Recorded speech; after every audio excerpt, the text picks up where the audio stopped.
नमस्कार मित्रों, आज हम आपके लिए एक हृदय स्पर्शी कहानी लेकर आए हैं। आज की कहानी है वृंदा, तुम हो कहाँ। मित्रों, गजानन बाबू धीरे धीरे कदम उठाते हुए रेलवे स्टेशन के अंदर पहुंचकर कैंटीन के पास वाली बेंच पर बैठ गए। कैंटीन वाले लड़के ने ग्राहकों को चाय कॉफ़ी देते देते हौले से मुस्कुराकर गजानन बाबू का अभिवादन किया। पिछले कुछ महीनों से गजानन बाबू सुबह से शाम तक कुछ घंटे इसी बेंच पर बैठकर या स्टेशन पर टहल कर गुजारते हैं। यहाँ आकर एक सुखद सी अनुभूति होती है उन्हें। प्लेटफार्म का एक अलग ही संसार होता है। हर तरफ भीड़, शोर और हंगामा। यहाँ हर किसी को आने या जाने की जल्दी मची रहती है। अब तो उन्हें कई ट्रेनों के नाम, नंबर और आने व छूटने के समय मुँहज़बानी याद हो गए हैं। वे भी इस भीड़ का हिस्सा बन गए हैं। स्टेशन का बुकिंग क्लर्क, गेट पर खड़ा टीटी, पूछताछ काउंटर पर बैठे दोनों नई उम्र के लड़के सब उन्हें जानने पहचानने लगे हैं। कभी कभी न्यूज़पेपर और बुक स्टॉल का मालिक भी उनके साथ बैठकर दुनिया जहान की बातें करते हुए समय बिताता है। 3 साल पहले गजानन बाबू एक सरकारी तकनीकी संस्थान में सहायक प्रबंधक के पद से रिटायर हुए थे। नौकरी करते हुए वे अपनी पत्नी वृंदा से ऐसा व्यवहार करते जैसे वह उनके ऑफिस की कर्मचारी हो। उनके ऑफिस जाने की तैयारी वृंदा ऐसे करती जैसे वे किसी ऑफिस नहीं, युद्ध के मोर्चे पर जा रहे हों। कपड़े, जूते, घड़ी, चश्मा, रुमाल सब तैयार मिलने चाहिए। नाश्ता ठीक समय पर टेबल पर लगा होना चाहिए, वरना वृंदा की सामत आ जाती।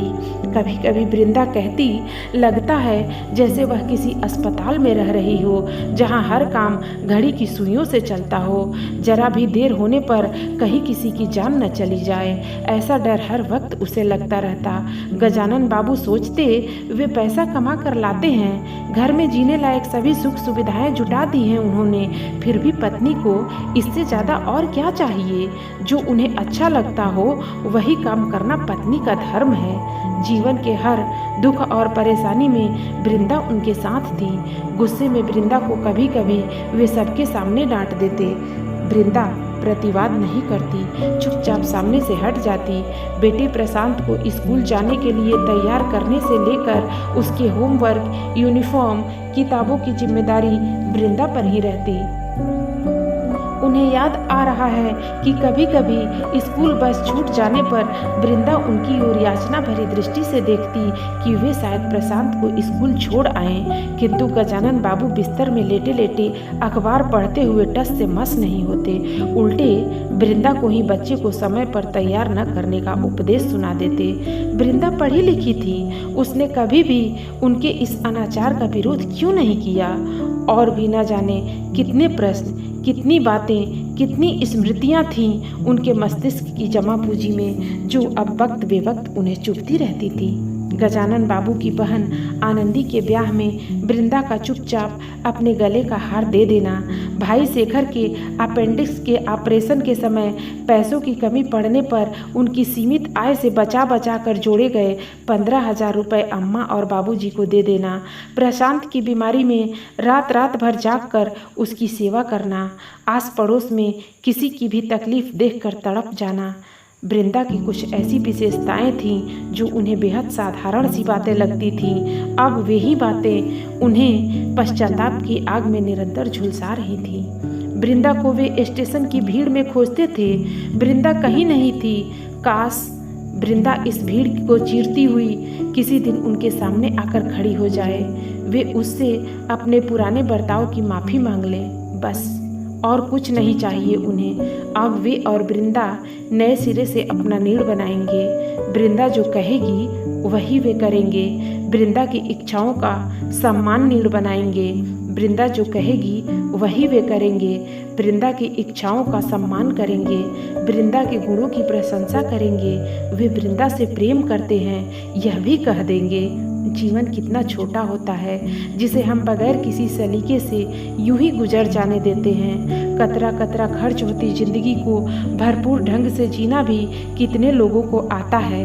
पुरुष सोचता है कि रोटी, कपड़ा और मकान एवं अन्य भौतिक सुविधाओं की व्यवस्था करके उसने स्त्री पर एहसान किया है, जबकि इन चीज़ों से उसके अहम व पुरुषत्व को ही संतुष्टि प्राप्त होती है।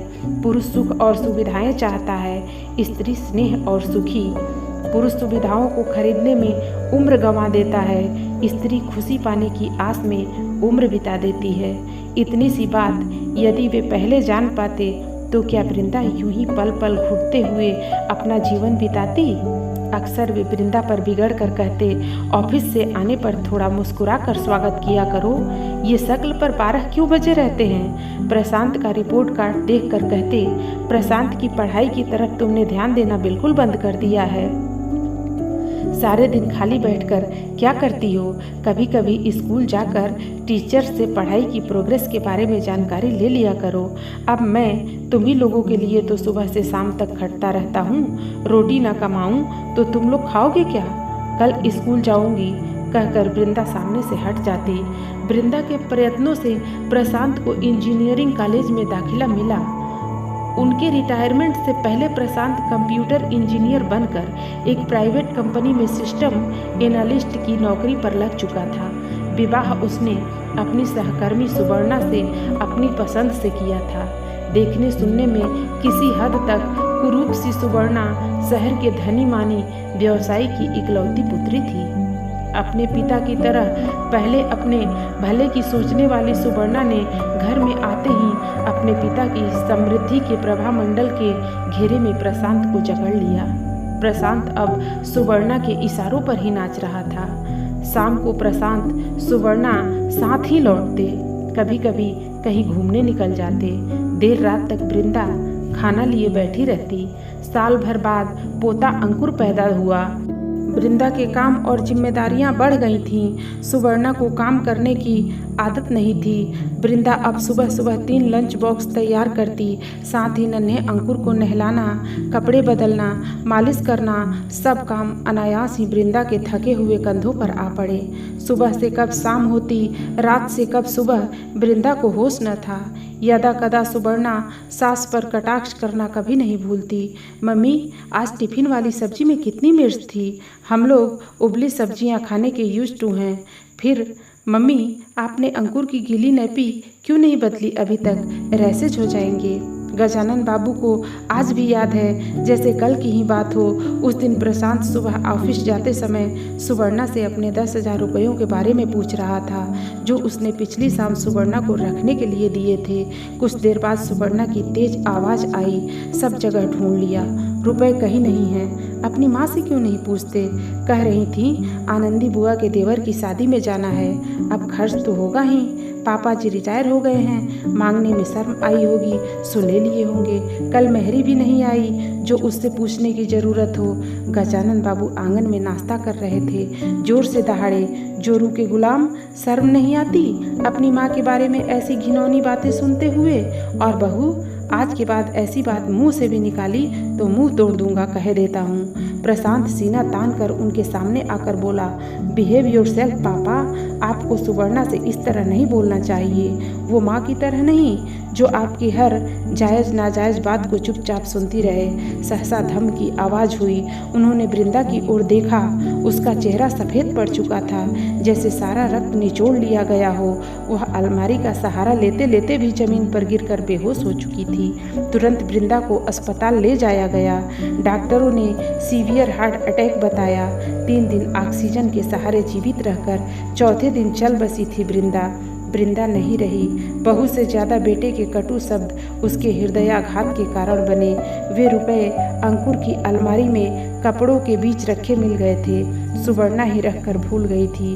गजानन बाबू को वृंदा के बगैर घर नहीं लगता। आत्मा के बगैर शरीर हो कुछ ऐसा ही लगता है उन्हें। अकेलापन उन्हें काटने को दौड़ता है। प्लेटफार्म की भीड़ में कुछ शांति मिलती है उन्हें। पूरा दिन वे यहीं बिता देते हैं, लेकिन शाम होते ही समस्त सृष्टि में उनका एक ही प्रश्न गूंजने लगता है, कहाँ हो तुम वृंदा? मित्रों, हर कहानी में कोई न कोई संदेश छुपा होता है। कहानी लोगों का मनोरंजन करने के साथ साथ जिंदगी की जरूरी सीख भी देती है। धन्यवाद।